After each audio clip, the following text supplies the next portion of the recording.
Attention, please. And now, it's Cutter's Rockcast. From first to last, maybe most well known for their debut full length album, not the songs, but the title, because Teen Angst does, in fact, have a body count. We're old now, though, so I don't know if that matters. Matt Good is joining us on the Cutting Edge Countdown and Cutter's Rockcast. Good to see you, man. Yeah, you too. Thanks, man. And I agree, actually, with what you said. It was just, I totally forgot the album title until I'm like, I'm gonna crank up like an hour ago. I'm like, I'm gonna crank up some first to last, get a couple things done while I'm waiting for this conversation. And I hit play and went, oh yeah, I forgot about this. Yeah. Dude, it's funny, not that many people really know that album title is a quote from a movie. But judging by your face right now, you might be one of those people. And I know, I'm trying to think what movie at the time frame. it's the 80s. It's called Heathers. Oh, it's from Heathers. Shit. Yeah. I can hear it now that you say it. Yeah. Okay. So, funny story, the line or the quote of the movie, right?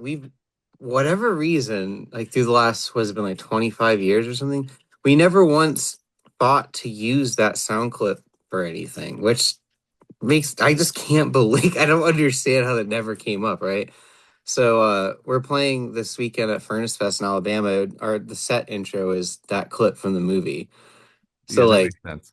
Yeah, it's gonna be awesome because like everyone there is like the first thing they're gonna hear is like, "Dear Diary, my teenage bullshit has a body count." Like anyone who knows this is gonna be like, "Let's go." Yeah, again, now that you say it, I can hear it plain as day. Yeah. Nice. Heathers. That's a movie to rewatch. That movie has done a weird like comeback around. My daughter's 16 and she loves that movie.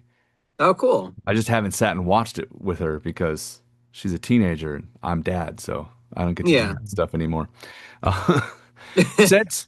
Okay, so from first to last, man, I mean, realistically, you've been a band since early 2000, 99, I think, right, was the official start. But Matt, you've done many different variations of this band, and you it'll go away and it'll come back and it'll go away and it'll come back. You keep hanging on to it. I think the hardcore fans are probably very happy for that, but what makes you keep coming back? Well, let's see. There's different answers to all of them. I'll be quick about it though. So basically, the first time when Sonny left in 2006, it was like, oh, we don't know what else to do with our lives. We put all of our eggs in this basket. Yeah. It like quite literally, it was our entire identity. It would just, you know what I mean? Like to be like, all right, I guess let's do something else. And I was like, what? That didn't exist. And we had a support structure behind us that really was like championing us continuing. Mm-hmm. So that played out. Actually, another thing people don't really know is that like the first a year and a half to 2 years of post Sonny being gone was actually the highlight of our career. People don't really necessarily remember it or whatever, but for us it was. We did all the coolest shit we've ever done in our lives in those 2 years right after Sonny left. It was insane. Like we played in Spain for MTV with The Cure and him. Like it was insane. Wait, what? Yeah. Wow. Yeah, like televised on MTV Europe. Like they gave us like our whole own floor of a hotel and wine and like it was crazy. Like I was just rewatching it the other day, like the trip. It was insane. But yeah, we did so many things. We toured with Kiss during that time, which is insane too in Europe. But yeah, so all the craziest things we ever did were all during that time period. So anyway, music changed. Everyone started wanting to listen to metalcore with like synth breakdowns, and then like our kind of music kind of got played out, and no one cared anymore. So the first time we came back was because I got into music production. Yeah.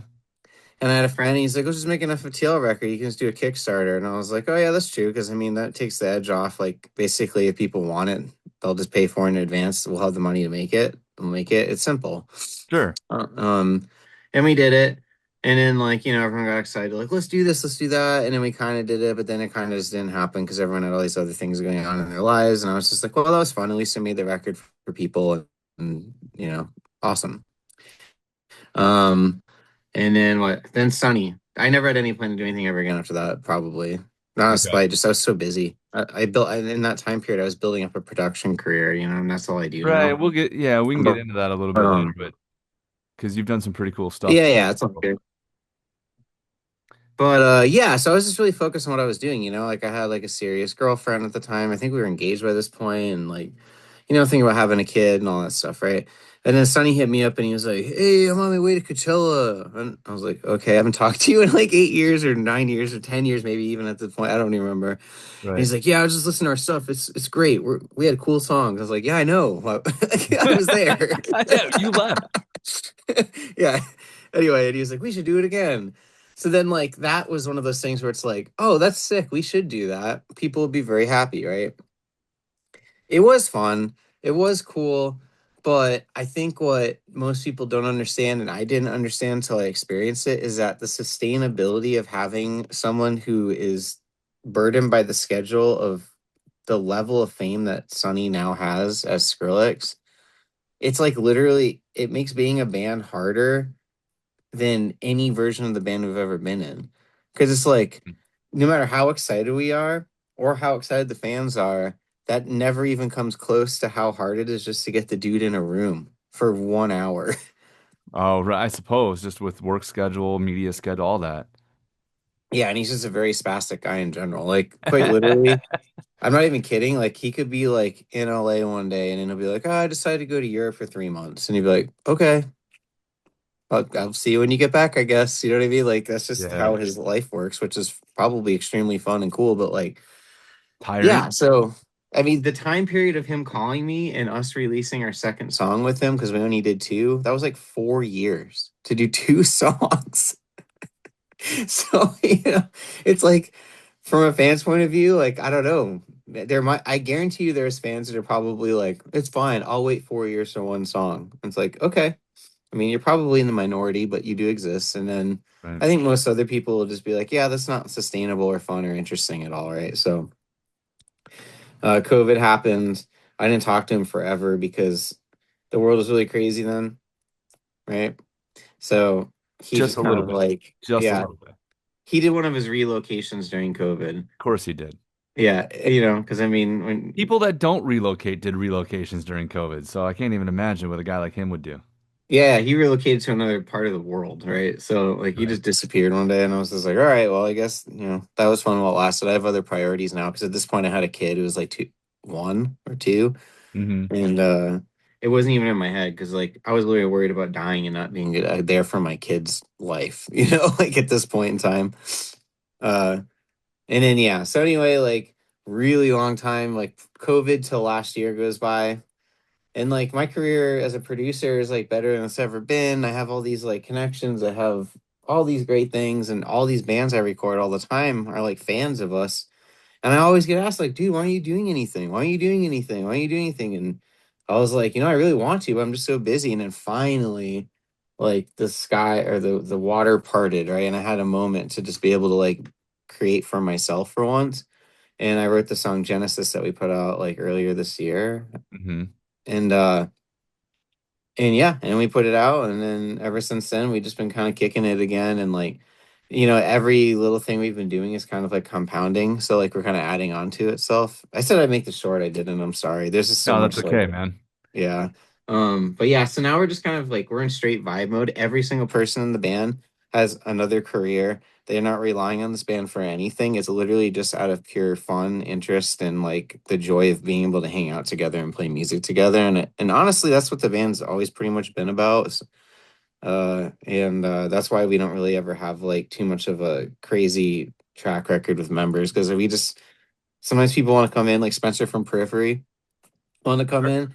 He has a band, Periphery. They were his full time schedule, but I still was like, yeah, sure, man. I mean, like, if you want to make music with us, that's fucking cool. I want to make music with as many people as I can in my life. I think that's the most fun part about being a musician.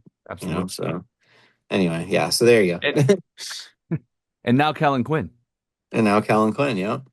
Uh, Mirror Soul, the song that you guys just released during Louder Than Life, and Tony Hawk is the one who told everybody. Hmm. What is your life, Matt? What is your life? That was funny, right? I'm like, Tony Hawk is the one making it in his car. Okay. Yeah, yeah. It was sick.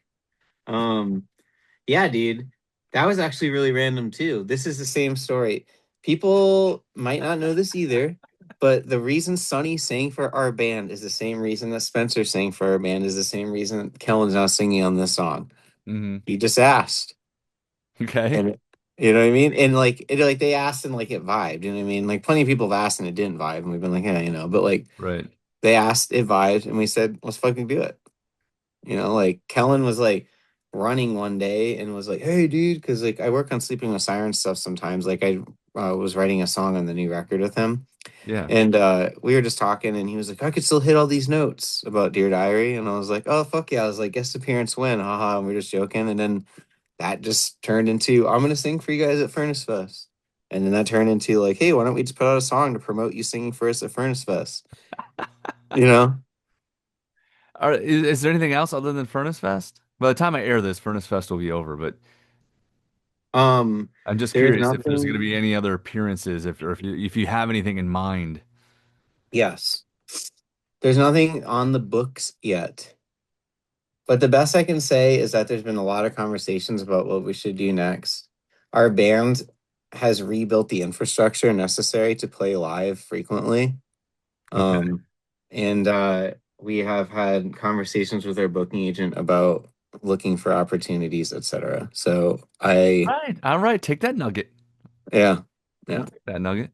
yeah, Uh, Mirror Soul. I love that this song came up out of just because Kellen wanted to sing a song like that. And to go back to what you said before about just making music, that's the fun part of making music, right?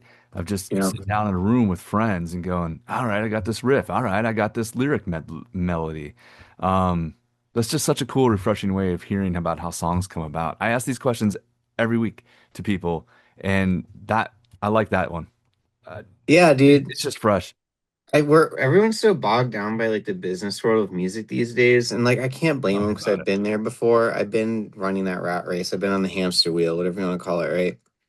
But dude, like I watch these movies, and I know they're just movies, but like you know, like the Bob Dylan movie or like Walk the Line or whatever, like the way shit was like in like what the 50s and the 60s and even the 70s. Hmm. And it was just like I really feel like straight up people were just like, "Hey man, you want to cut this record with me?" And they're like, "Fuck yeah, bro, let's cut this record." And they just did it. You know what I mean? Like that shit just happened all the time. Like people were just like so casual about it. And all such great art came from people just being like liberated from the business side of music, right? Like that was the one thing that I will say about the old model that I still think absolutely fucking trumps everything going on in the world now is like labels and business managers and all those people, like, yeah, so they take advantage of artists 100%. Absolutely. They did. That shit sucks. But the fact that the artists were fully like unencumbered by anything related to business in their life whatsoever was, I personally think, fucking amazing. Because these days, like you're literally taught and bred from the ground up to be like, you know, like a social media content creator, a musician, a business person. You know, you have to do everything. Like your brain is just fucking. You can only do so much with your brain, right? Like Right. I don't know. I really like that for a very long time. Like the artist, like literally just got to be the artist, and that was it. 100% of their brain power went to just being the artist. Yeah, and I wonder if there's ever a way to get back to that truly.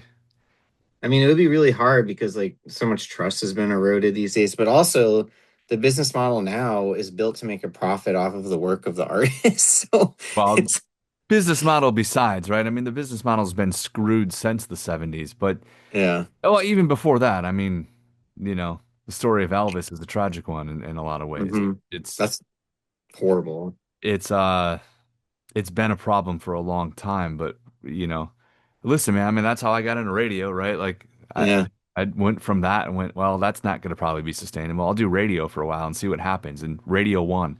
But um so cover bands it is. Just to go play songs. Yeah. But it's been an issue for a long time. We're idiots, right? We just want to play. Like, I just want to play. That's cool. Oh, you gonna pay my rent? All right. Uh-oh. Well, that sucked now, 2 years later. Yeah. I don't know, man. I see it happen to too many friends. Too many friends. Yeah. Yeah. It's fucked up, right?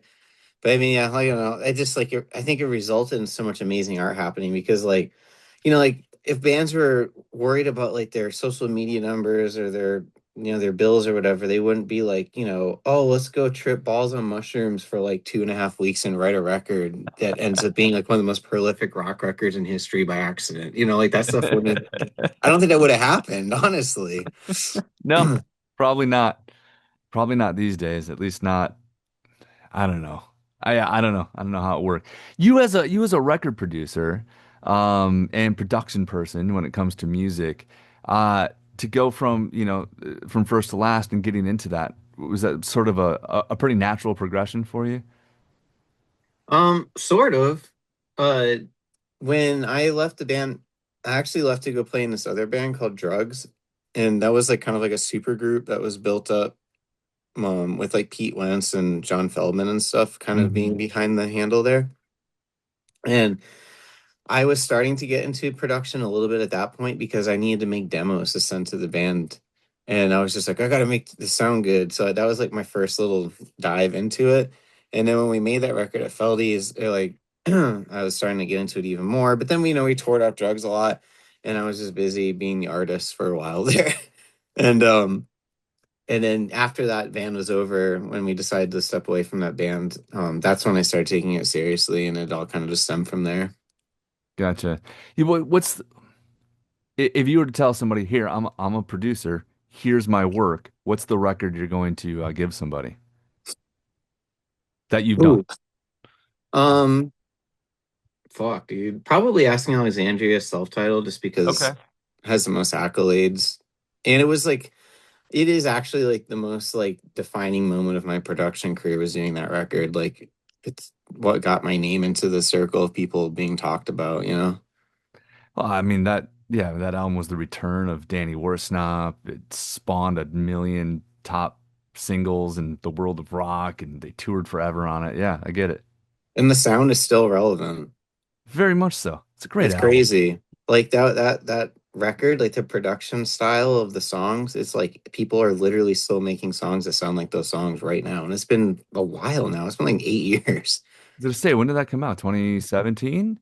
Thought it was 16, but either way. Yeah, so 10, maybe 10 years. Not even. Yeah. 8, 9 years? Yeah, something like that. That's a good one to go check out.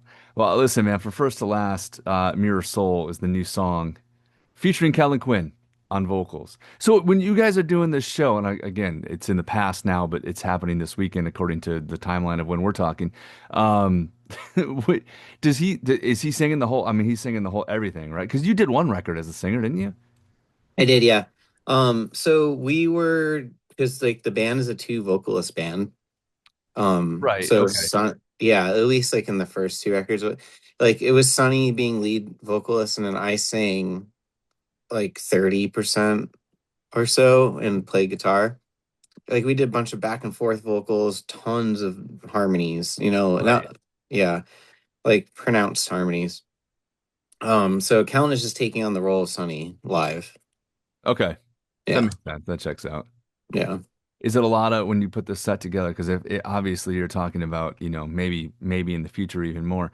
Um, is it a lot of those kind of older stuff, or is it these, Genesis and Mirror Soul and was the song War Games right from a while back, stuff like that? Yeah, so we're on for Furnace specifically, we're doing a lot of older stuff because that festival is kind of like a kind of leans on the nostalgia vibe a little bit. But Mirror Soul is in there. But I was Well, gonna it's got to say, be. You can't put out a song with Kellen Quinn, have him be the yeah, lead singer, then not play the song you wrote, yeah, together. exactly. Yeah, you kind of have to, right? But I mean, I would anyway because the song kind of fits in with the vibe of our earlier stuff anyway. Um, but yeah, and then in the future, I think I'm gonna try and just get it spread a little bit so we have a little bit of something, like a lot of bands have been on for a while. Like if you go see their show, like how they would do it, like you just kind of sprinkle them in there. Yeah, I get that. All right, man. Well, have a good set. Thank you, I appreciate that. You're very welcome. The song, by the way, is available to stream and download and watch on YouTube or whatever, anywhere.